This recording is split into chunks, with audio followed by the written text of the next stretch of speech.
Good evening, this is Gavriel Jacknin, and welcome to BJC Mitzvah Day, negative Mitzvah number 132, part 3.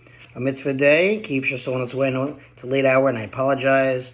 Just came back from a very big event, but you got to do your Mitzvah every day, and if you're sleeping, you watch tomorrow. All right, and I hope I don't wake you. All right, we're continuing with the Mitzvah. It is a negative commandment not to be conjugally intimate with a woman ritually unclean from the menses, and we're in the middle of this very long Mitzvah where the Chavetz Chaim expands on the seriousness of this transgression.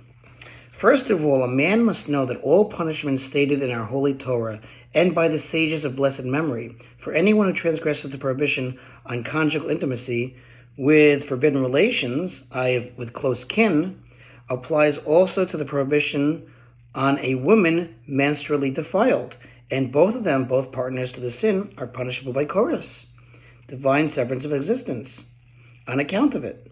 If someone transgresses it out of the willingness of his heart, he is utterly wicked and is disqualified to give testimony or to take a vow.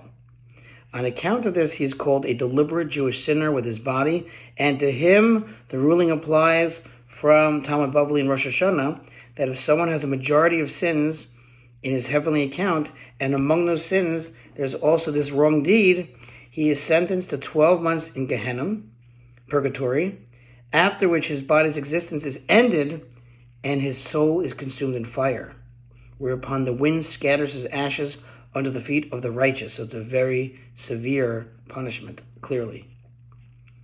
Who can gauge or imagine the enormous afflictions and tribulations that the both of them, the man and the woman, will suffer in Gehenna, purgatory, even for violating this prohibition but one time, and all the more certainly, if heaven forbid the severe sin has become an indifferent matter in their eyes, so they transgress it any number of times.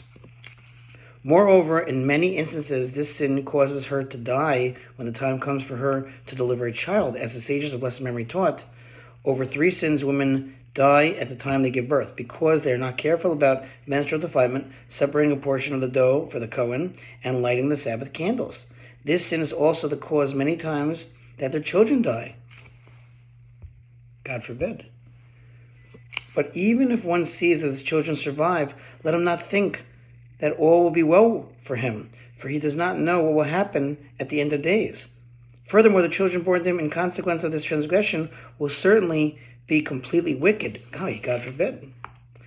For they are among the 9 types, since one of the 9 is the sons of a menstrual defiled woman, about whom Scripture says, I will purge out from among you the rebels and those who sin against me, as the sages of blessed memory said. Okay, we'll continue again tomorrow. Again, it's very long. Hopefully we will finish by tomorrow. Thanks for listening. It's about the future Mitzvah, 36-100 for the goal. See you tomorrow.